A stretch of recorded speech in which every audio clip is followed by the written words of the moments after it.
हमारी प्रतिबद्धता है कि हम राजनीतिक आजादी के साथ साथ इस देश में आर्थिक आजादी के लिए एक बड़ी क्रांति कर रहे हैं और करेंगे।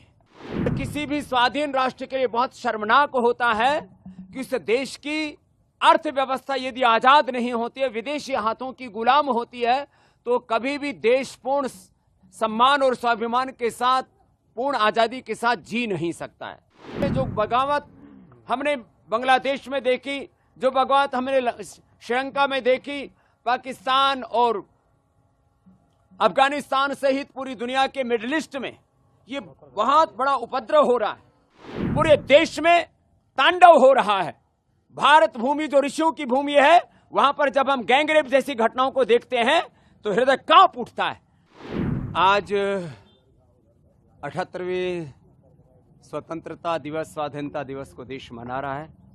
प्रथम तो सभी देशवासियों को 78वें स्वतंत्रता दिवस की शुभकामनाएं और 5 लाख से ज़्यादा वीर वीरांगनाओं की शहादत, बलिदान, शौर्य की बदौलत जो हमने ये आज़ादी पाई है, उन तमाम वीर वीरांगनाओं, ऋषि ऋषिकाओं के प्रति कृतज्ञता का भाव अपने हृदय में संजो करके समस्त ऋषि ऋषिकाओं, वीर वीरांगनाओं के सपनों को पूरा करने के लिए प्रतिबद्ध होने का दिवस है। और हमारी प्रतिबद्धता है कि हम राजनीतिक आज़ादी के साथ साथ इस देश में आर्थिक आज़ादी के लिए एक बड़ी क्रांति कर रहे हैं और करेंगे। क्योंकि पूरी दुनिया की संपत्ति पर, संसाधनों पर, वैभव ऐश्वर्य पर 1% से भी कम लोगों का एकाधिकार है।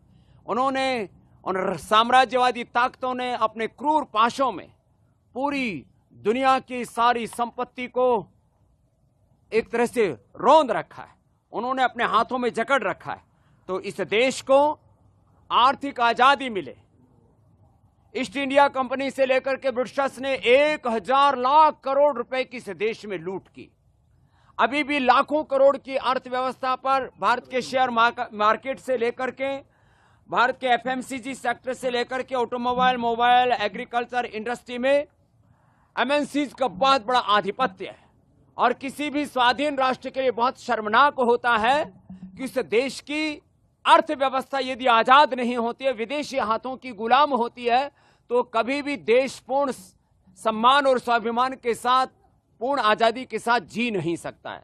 तो हमने इस बार के 78वें स्वाधीनता दिवस पर यह संकल्प किया है कि हम इस देश में आर्थिक आजादी लाएंगे, स्वदेशी के अभियान को और मुखर करेंगे, शिक्षा की आजादी, मैकाले की शिक्षा के स्थान पर पतंजलि गुरुकुलम, आचार्य कुलम, पतंजलि विश्वविद्यालय और भारतीय शिक्षा बोर्ड के माध्यम से हम मैकाले की शिक्षा पद्धति, जिसमें पढ़े लिखे बेरोजगारों की एक फौज तैयार हो रही है, आगे चल करके उस सामाजिक विद्रोह का कारण बन सकती है।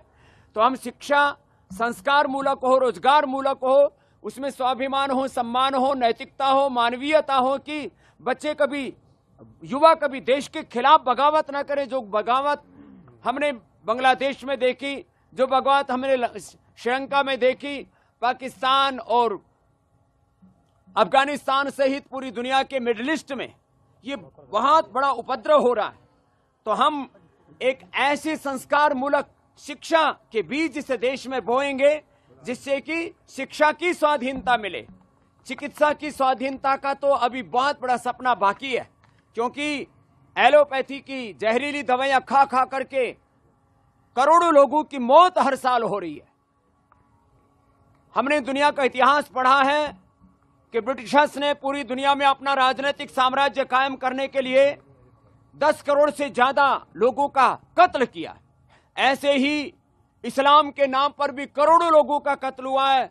लेनिन, मार्क्स और माओ की जो क्रांतियों के नाम पर कत्ल हुआ है, विश्व युद्धों में और अलग अलग त्रासदियों में करोड़ों लोग मारे गए। लेकिन हर साल करोड़ों लोग निर्दोष मर रहे हैं जहरीली दवाइयां, सिंथेटिक दवाइयां खा खा करके। जो चिकित्सा की स्वाधीनता का आंदोलन है, पतंजलि वेलनेस योगग्राम निरामयम, इसको हम और मुखर करेंगे।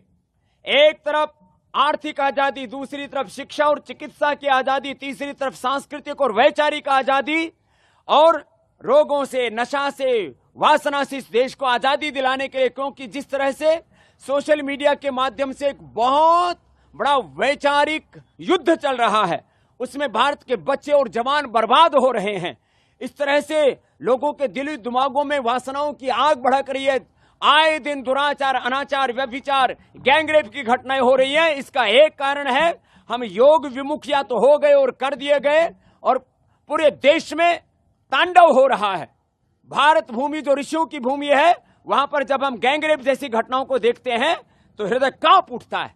तो पतंजलि का ये संकल्प है, हमने इस बार इस 78वें आजादी के स्वाधीनता के दिवस पर यह संकल्प लिया है कि हम इस देश में राजनीतिक आजादी के साथ साथ ये शिक्षा की, चिकित्सा की, आर्थिक आजादी और वैचारिक सांस्कृतिक आजादी के साथ रोग और नशा वासनाओं से इस देश को आजादी दिला करके 5 प्रकार की इस आजादी के अभियान को हम मुखर रूप से पूरे देश में बढ़ाएंगे और इस भारत को स्वस्थ, समृद्ध, संस्कारवान और परम वैभवशाली बनाने के लिए एक बड़ी भूमिका पतंजलि की ओर से निभाएंगे। और ये निभाई है पिछले 30-35 वर्षों में पतंजलि ने अपनी भूमिका। हम 50 वर्षों से इस योग और कर्मयोग के पथ पर चल रहे हैं, अखंड प्रचंड पुरुषार्थ कर रहे हैं। आप जानते हैं, सब हरिद्वार वासी, शून्य से यात्रा पतंजलि की शुरू हुई और आज यहां तक पहुंचे। हमने अपने कर्म को अपना धर्म माना है। एक वो वक्त था जब लोगों ने अपनी शहादत, अपने बलिदान देकर के इस देश को आजादी दिलाई थी। आज अपनी जान देने की, शहादत देने की, कुर्बानी देने की जरूरत नहीं है। अपने कर्म से, अपने कर्म को अपना धर्म मान करके राष्ट्र धर्म के रूप में अखंड प्रचंड पुरुषार्थ करते हुए भारत को सशक्त बनाने की आवश्यकता है और वो भूमिका पतंजलि निभा रहा है।